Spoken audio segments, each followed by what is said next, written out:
大家好，我是张宏医师。今天我要来聊一下呢，打鼾跟睡眠呼吸中止症的关联。那现在呢，有很多人啊都有打鼾的问题。那打鼾到底会不会影响到健康呢？那是不是也有听说过有一个疾病叫睡眠呼吸中止症？那是不是就如同它的字面上所讲的，睡一睡呢会有呼吸中止的状况？那到底会不会窒息啊？那打鼾到底会不会有这种像呼吸中止症的这个问题呢？好，那我们进入到我们 Q&A 第一个问题啊，打鼾的病人就代表有睡眠呼吸中止症吗？答案是不一定。那其实呢，打鼾的患者呢，据研究的统计呢，大概有70%呢会合并有睡眠呼吸中止症。那所以这个比例其实不低哦，但并不是说100%打鼾的患者呢都是睡眠呼吸中止症。那打鼾的患者呢，要怎么去评估自己有没有可能是睡眠呼吸中止症？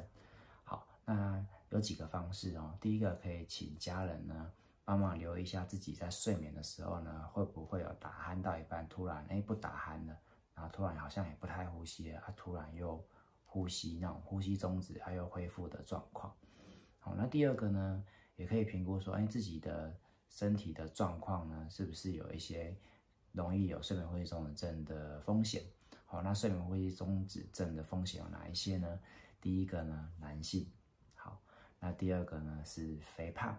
好，那第三个呢是有高血压。好，那第四个呢是有睡眠呼吸中止症的家族史。好，那第五个呢是有年纪呢大于40岁以上。第六个是有抽烟跟喝酒的情况。大概有这几个危险因子的患者呢，得到睡眠呼吸中止症的几率呢就比较高。